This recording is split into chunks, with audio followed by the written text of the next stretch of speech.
On today's episode of the Last Wire podcast, we're joined with Kilo Echo Zero Zulu Oscar Whiskey. Thank you for joining us, John. Hi. Can you tell us a little bit about how you got involved with ham radio and what inspired you to get your license?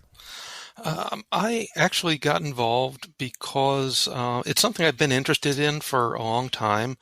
I had done a lot of CB work when I was younger, back in the 1980s, and just kind of always had a little bit of an interest in it, and got more interested in it of late when I learned that the licenses were available without any code test, and the local club in our area was offering a technician class with a test the same day. And I thought, it sounds easy, it sounds fun, I think I'll just give it a try. And they got us prepared. They gave us a book to study ahead of time. They walked us through the class, even provided us with some inexpensive Baofeng radios to make sure that when we walked out the door, we were with radios that were programmed and had a basic understanding of how to use them. So that was a great experience, and that kind of got me interested in learning more about ham radio. Buying a little bit nicer radio, building my first antenna, and all this in really the last 9 months. Now, you found yourself in a very interesting predicament, a severe weather event that happened in your community that brought down power, brought down communications. Can you tell us a little bit about that event? Sure. On August 10th of this year, we experienced a severe weather event called a Derecho, a term I had not heard of before that event, but all it is a very powerful storm involving straight line winds. And this system hit us about mid-afternoon. I happened to be home at the time, working from home because of the COVID-19 situation. And the amount of damage was really remarkable. We had greater than 100-mile-an-hour straight-line winds, roofs blown off, trees blown down, and almost immediately we started losing our communication paths. Our cell phone coverage, which is not normally the greatest where I live, immediately went significantly worse, to the point where I had no signal whatsoever at my home. Within a few hours, we had lost also our landline phone, and were basically without any form of communication whatsoever except for two-way radio. I went around to my neighbors, knowing that nobody else was going to have two-way communications either, made sure that there was nobody injured, nobody that needed immediate assistance, and then went back to work starting to move trees and things so that transportation would be possible. Without internet, without landline phone, we turned to AM radio broadcast and our ham radio, listening to the local areas net and traffic on the repeater to understand what was happening and to see if there was assistance needed. Because of where we were, quite far out of the immediate vicinity of the major metropolitan area, I did not get called on to provide any assistance, but it was really nice to know that if we needed assistance or one of our neighbors needed assistance, that we knew how to get it, and then there was a lifeline there available for us.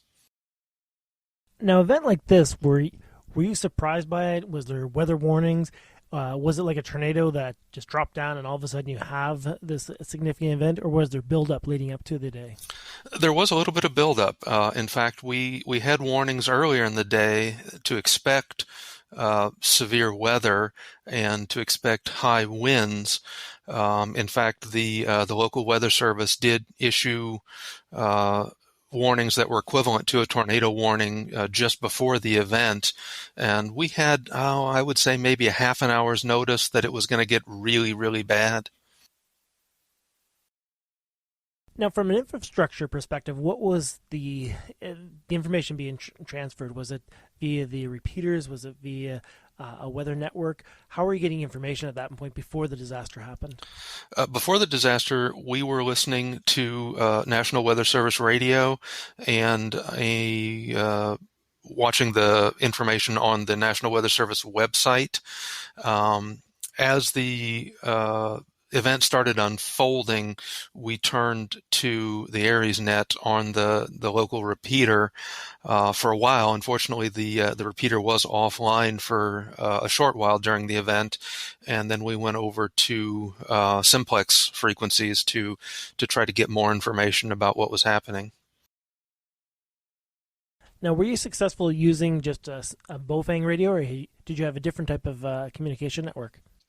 I was using, for that event, I was using primarily a Baofeng, one of the 8-watt handheld units with a quarter wavelength ground plane antenna that I have mounted in the attic. That was more than adequate to keep up with the simplex. The little Nagoya 771 antenna was fine when the repeater was operating, but when we were on simplex, I had to have a little bit more antenna to be able to hear traffic. Now, at this point in time, are you part of a club that deals with these emergency events? Was there a network of hams that you're able to connect with, or was it purely just serendipitous that you're able to connect to these other hams in your community?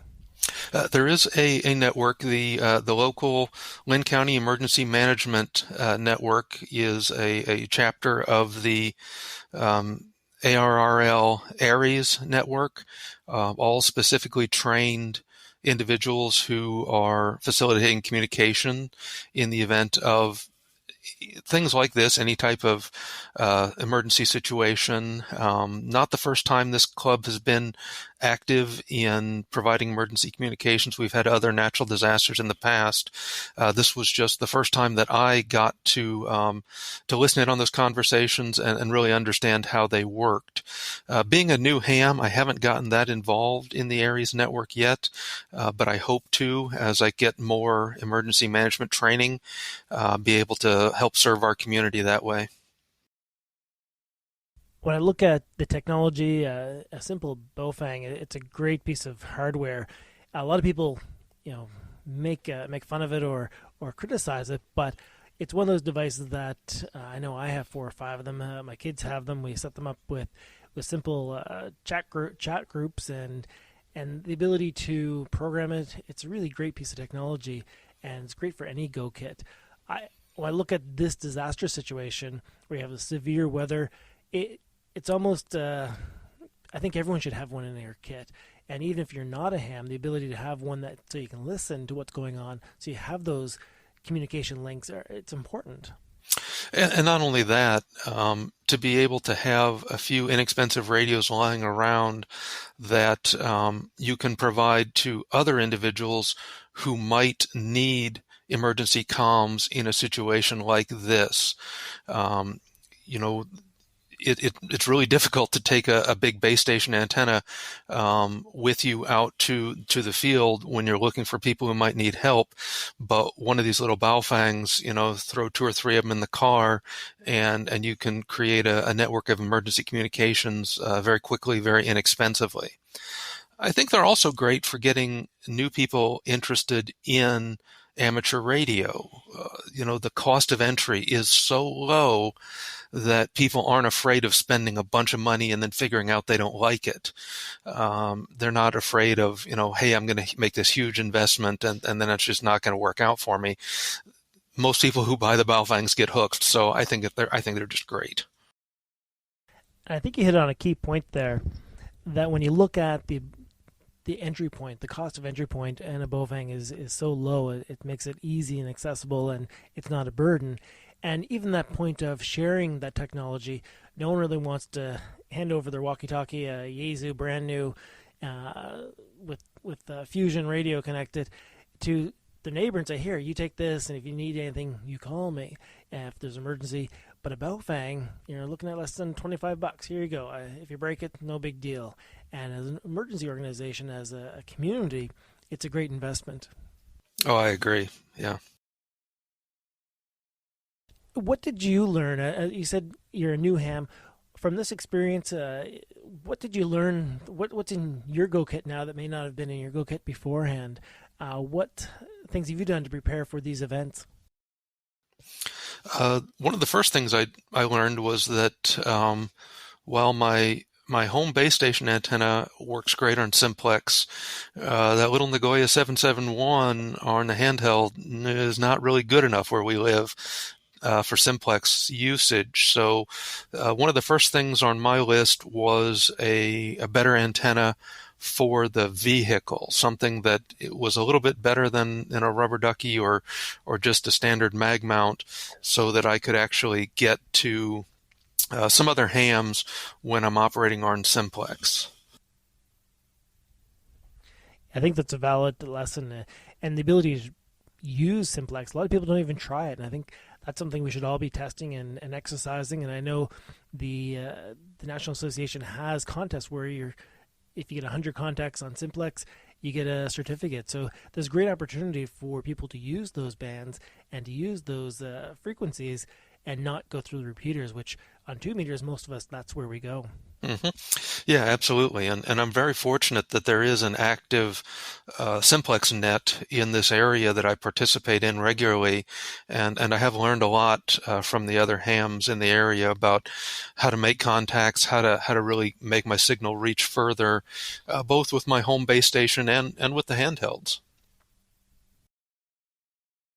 Your neighbors, when this event was happening, you have a situation where you're the only one that is getting information. Did that inspire anyone in your community? Did that give them comfort that you're able to reach out and get information when needed? I think, well, I hope so, at least. I know at the time of the event, everybody was really concerned about um, securing their property, making sure their families were safe. I think a lot of people maybe had a little bit too much faith in the landlines and the cellular networks, and were a little surprised when we had an extended outage of our cellular network and of our landlines. We lost our landline communications for several days as a result of this event, and I'm hoping that people seeing the ham community active and there to help out will inspire people. To help in that respect, I actually started offering information to my coworkers and saying, "Hey, look, this is information that you guys might like to have. We have these severe weather events, and communications may be a little more vulnerable than you realize. So these are your options. This is what ham radio is. This is what CB radio is, and this is what you can do with them." And hopefully, we're inspiring people to look into those things and at least, find out more about the ham community, so that even if they decide not to become hams themselves, they know where to go to get help if they need it. Yeah, no, I think that's great advice, and I agree 100%.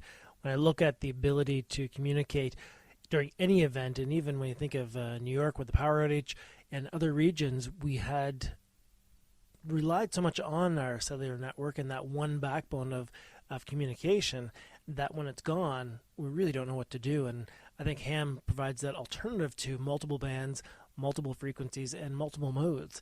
So it gives us that opportunity to really reach people that we didn't expect to be able to reach, at least from a layperson's perspective. Oh yeah, definitely. Yeah. Well, John, I really appreciate you taking the time to share this event. I learned a lot. I had never heard of this severe weather event before. A straight line of wind that was significant and comparable to a tornado or a hurricane. It sounds pretty terrifying. I'm happy to share my experiences, and hopefully your listeners will find them beneficial. Thank you. You have yourself a great day. You too.